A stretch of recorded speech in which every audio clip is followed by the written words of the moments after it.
Welcome back, gear nerds. Today we have got another tutorial about the Eventide H90. Today it's the most technical topic yet, which is setting up MIDI on the H90. Now, before we start, there's two main ways of doing this. There are global assignments which you can set up on here, and I'm going to show you that. The other one is to assign any control. So hopefully once you've understood the global assignments, you'll be able to assign any other control. So my MIDI setup here is the Morningstar MC8, which I hope you can see on the video here. And I can't really tell you how to program your MIDI controller. So you're going to need some basic knowledge of MIDI for this tutorial to work, but at least it's a demonstration and give you some ideas. I've set this up in a certain way. Maybe that will suit you, maybe that won't, but sometimes it's nice to get an idea of what other people are doing, so I thought I'd show you what I'm doing.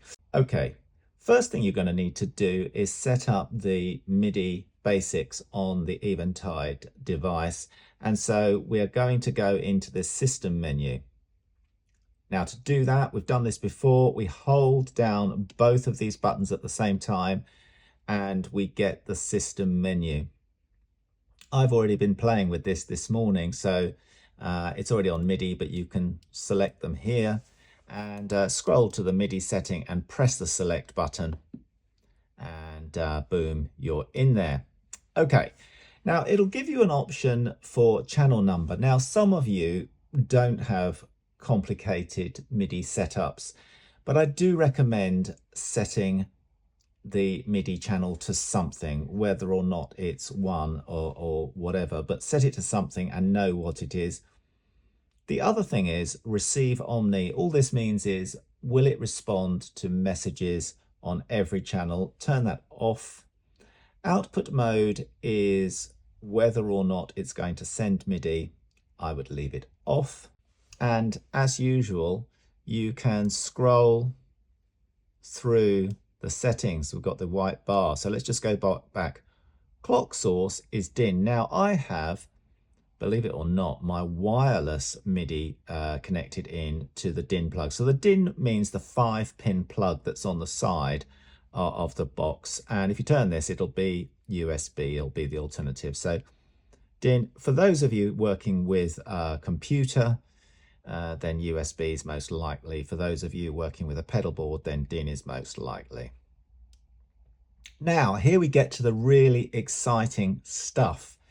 I'm going to throw up on screen right now some of the global control parameters that are available on the Eventide H90. So what this means is you can set these parameters to be MIDI controllable, and they will be permanently available whichever program you are running. The other thing I should mention about the way the H90 handles MIDI is that every single setting can be set to the MIDI continuous controller of your choice. So if you're not that familiar with MIDI, there are plenty of different types of messages, but the main one that affects parameters on all boxes is a thing called a continuous controller. Continuous controllers have two things. They have a controller number, and then they have a value which is between 0 and 127. On this, you need to set a continuous controller for any one of the parameters that you want to control. That all sounds really confusing, doesn't it? So I hope it's going to be cleared up as we get through here. So why don't I try to demonstrate one of them? So there is a global parameter called load, and that global parameter I have decided is going to be on CC number 1. Now it could be on any CC, but I've decided it's going to be on CC number 1. So let's just assume that's the only setting that I am going to set. Let's switch the camera down to my H90. In fact, I'll need both things on screen. So you can see here, I've got a program, it's active, and I've programmed the button C that you can see on here to be the load button. You can see program P turned off and on the switch of a button. So now I've got a button on my Morningstar which will turn the program on and off.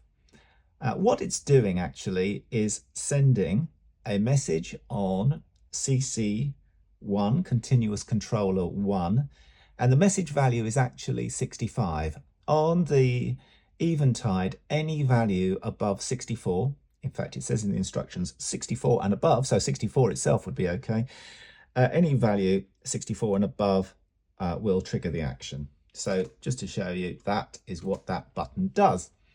Okay, so if we go back now, I hope that made sense. So just to reiterate, when I press this foot switch, it sends CC number 1, value 65, and it turns the program on and off. Let's go back into the global controls. Now, there are a lot of other global controls, as you remember from that list. So decrement means program down, which is like this button would be. Increment is program up. Decrement and load, I won't go through what they all mean. You can see there's lots of different ones I've shown you on the sheet already. Now, I've set up a variety of these, which I personally think are useful. I'll tell you what they are. So first of all, I've set up a foot switch for the tuner. Look at that. I can just press a foot switch for the tuner and go in and out just by pressing on and off. What fun. I've also set up program up and down. So here is program down. And you can see that as I'm scrolling through, it doesn't load them. It's waiting. It's waiting for the activate button. There you go. I've activated it. I've also programmed a button for mode change. Look at that. I can switch between perform and select modes on the fly. And that was one of the complaints personally I had about perform and select mode, is that you need the foot switches to do different things depending on perform and select mode. And it's difficult to change between them if you were performing on stage. So that's really the basics of MIDI on the Eventide H90, and I think 80 or 90% of people watching this will get everything they need out of that. I think the next most complicated thing to do is to set up expression control. So expression control, we can set up a expression in a variety of ways. Now, this is a bit tricky because I've done a workaround to show you this working with my MIDI expression control.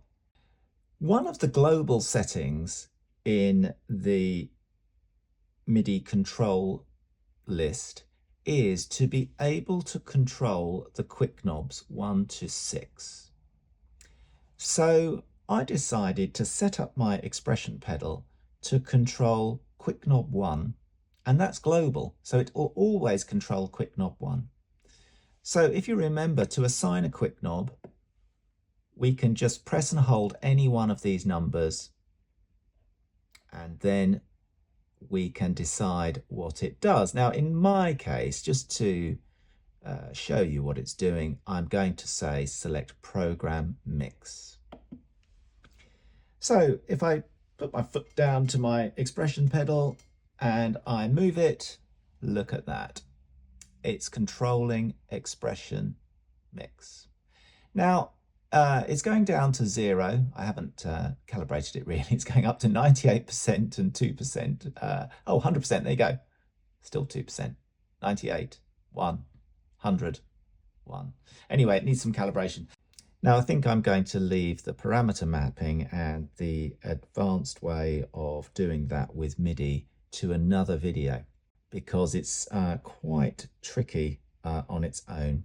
So just to go back over and summarize what we've done, there are a number of buttons now on my MIDI controller that can turn off various functions, activate, deactivate, scroll up and down through programs. And I've also got an expression pedal which can control my quick knob 1. I could control other quick knobs and other settings. That's it for today, folks. So if you've got something out of the video, please hit the like button and please hit subscribe. I'm on my way to 1,000 subscribers and it would be great if I could make it. So please hit the subscribe button if you've got something useful, and more videos like this coming on the channel soon. See you soon. Bye-bye.